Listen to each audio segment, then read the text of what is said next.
Hey y'all, what's up? Welcome back to my channel. This is Linda Tay coming to you today with another video.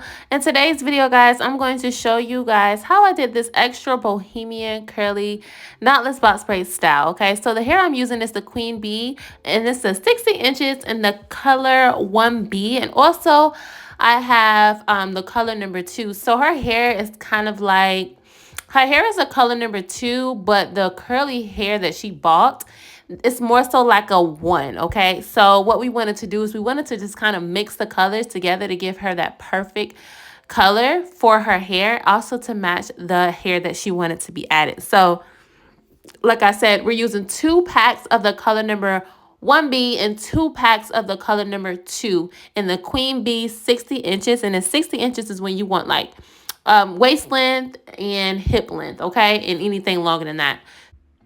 All right, y'all, so right here I am grabbing the bundles that she brought. I have 4 bundles, guys, of 22, 22, 24, and 24 inches. And you seen me cutting them off the track, okay? And I'm going to insert clips of how my client prepared them for me, because we were trying to figure out the best method to use when it came to this hair, okay? So let me just go ahead and tell you guys about this hair. So since it is track hair, guys, you're going to want to cut it off the track. Now, I initially did not want it to have blunt ends, so I decided to cut it off the track with the razor, which was very, very annoying. I only did that for 1 bundle. So my client said she'll help me out. It's my homegirl. She said she'll help me out to try to cut it off. So she actually found the best method was to cut it off with scissors, you know, close to the weft as you can, and then grab the hair and comb it where that track met the hair. That is where there is short hairs, and if you do not comb those hairs out, your hair will be very, very bulky. And then when you try to feed that curly hair into the braid, it will be very, very bulky, and it won't blend in well, and it will stick out from the braid, guys. So make sure you are combing out those short hairs where the root is, so that way you don't have that blunt end when it comes to adding the hair to the braids, okay? Very, very, very important, guys. Make sure you do that. And as far as prepping the braiding hair, guys, like I said, I just got 2 packs of the color number 2 and 2 packs of the color number 1B. I'm sorry, not 1B. Combine it together. And guys, all I'm going to do is just put a little bit of pieces at a time on the arm of the chair. So I'm going to fill the arm of the chair with just medium pieces of braiding hair. And I'm just going to feed that into the braids, okay? So she was showing me what size braids she wants. Also, she was showing me kind of like, you know, just what she was looking for. So we decided to do the triangle parts. We decided to do large braids with triangle parts and an extra bohemian look. So a whole bunch of curly hair, okay? Human hair was used because synthetic hair gets tangled and doesn't last long. That human hair is human hair, so you can always just kind of wash it, wet it, put mousse on it, oil on it, and it'll be fine and good to go. So guys, another tip, so her hair is kind of like a 3B texture, so she doesn't need anything too heavy, but one thing I'm going to do is when I do part her hair, I'm going to use that Shine and Jam. That is a very good parting product, guys. I don't recommend it to use that product on any texture though when it comes to braiding hair, because it just doesn't hold. So I'm going to use that to part, and then I'm going to turn around and use that even edge control, and I'm going to apply that on the braid before I start to braid. So, guys, here I am. I'm just doing the knotless braids. I'm just going to kind of start adding pieces in. I think this is like my second piece that I'm adding in.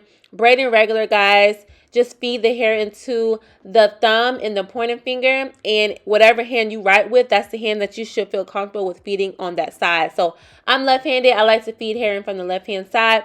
Like I said, I like to feed hair like I'm pinching the hair. So, I'm going to feed hair in between my pointing finger and my thumb, like I'm pinching the hair in, okay? Now, as time goes by, about an inch or 2, I'm going to start adding in that curly hair. Now, this is just a test braid, guys. I wanted to see how thick I wanted the braids to be, and I wanted to see how curly I was going to make it. So just always know that first braid is always that testing braid. That first braid is going to set the dynamic, though, for the rest of the hair. So I made sure when I did that first braid and when I was done, I asked her how she liked it. And she said the braid was thick enough and that it was curly enough. So if it wasn't curly enough, then I knew to add more curly hair throughout. If it wasn't thick enough or too thin, I knew to either take that braid out, redo it, or, you know, if it's okay, but she wanted everything else after that thicker, then I just would have added more pieces on the other braids. You get what I'm saying? So that first braid is always that test braid. Always, always, always let your client look at that braid and see how they feel about it. Now, when I am adding hair in, I started to add that curly hair in from underneath, guys. Do not add from above. Like as you guys can see above, if you add it from up top, you're not going to be able to camouflage your curly hair in well. So I like to add it underneath. As you guys can see, I'm kind of like tucking it and then gripping it with my thumb and then braiding the hair in a couple times. And then I'm going to have that other piece that's going to be hanging. I like to put my comb inside of the bun that is the client's hair and just kind of hold that curly hair at the top right there. So that way it, it's out the way. Very, very, very good method to use. So, and it's also easier for a client just to kind of give you the hair that you're going to use. If it's too thick, take away. If it's too thin, tell her to add. Simple as that, guys. So you see, it kind of looks like those tape ends, just kind of like that loose bundle hair, right? So yeah, guys, that is basically what I'm doing. I'm going to feed that curly hair in from the left-hand side as well. Now, when I start getting towards the, like the top of the middle, I'm still going to feed into the left-hand side because that's the side that I'm most comfortable with. However, I'm going to add the hair in for a little longer and braid it into the hair a little longer until I reach the other side, and then I let that side go, So I'm going to always add from the left-hand side. Now, when I want some curls to hang on the right, like I said, I'm going to add from the left, braid in again. And when I get to the right hand side, I'm going to let go of that hair. So that way it can fall on the right hand side of the braid, okay? But like I said, this is a test braid. I wanted to see how I was going to do it and also how long I wanted the hair to be. So I'm just going to keep on doing that, guys. I think in total I added about 6 or 7 pieces of curly hair. That was about average what I did for all the hairs. You guys can see on that I'm on the right hand side right there or in the middle. I'm going to add that hair to that comb, and I'm just going to keep on braiding. I'm getting towards the end, guys. I'm going to keep on adding that hair. Now you see right here, I don't have any shine and jam that is on the roots of that curly hair because we didn't decide to do that until later. But yeah, but it's a really good method to use. Just kind of put a little bit of that shine and jam product so it can kind of stick together, so you don't have a whole bunch of just bundle hair and everything starts shedding and everything. Y'all know what I'm talking about. But anyways, yeah. So I'm going to have about 2 or 3 pieces of that curly hair to hang on the end. She does not want any braiding hair hanging on the end. She wants all curly ends. So I'm just going to keep on braiding. Now, when you start getting really, really thin with the braiding hair, that is a key indicator that it's almost close time to end that braid, okay? And just to let that curly hair hang. So I'm going to keep on braiding until I get to the thin part.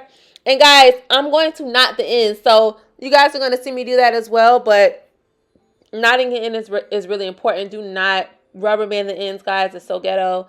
Don't do it. It just looks tacky.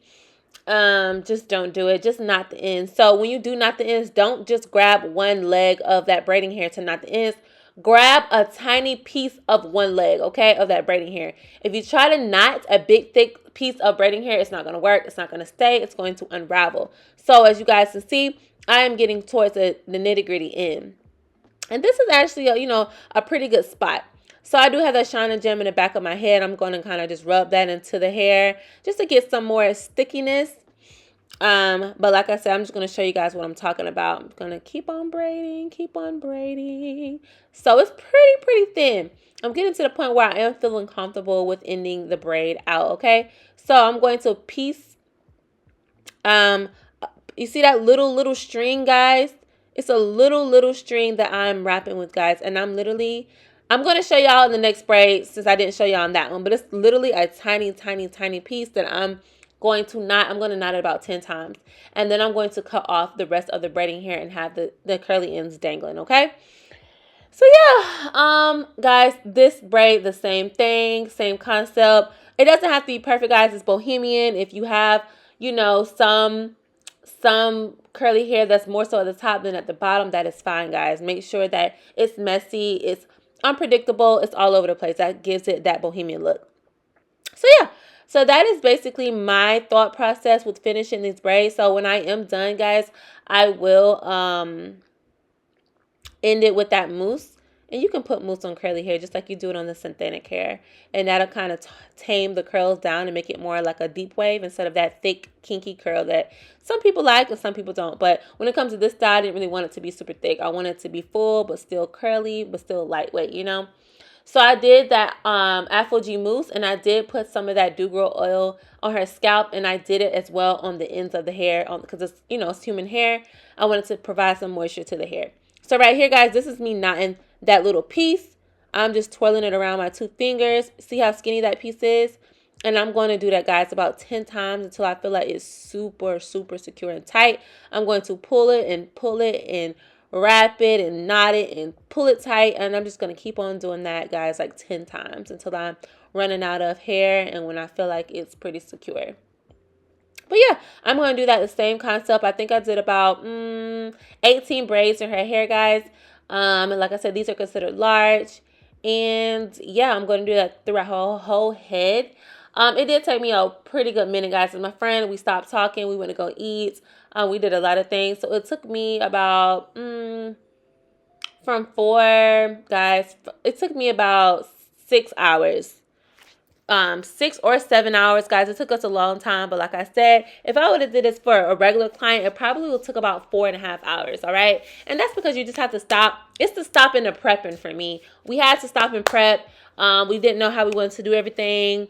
You know, when I have a regular client and I already prepped the hair out already, everything is just kind of waiting on me. So it would take nowhere near that time. So about 3.5, 4.5 hours at the latest. So yeah.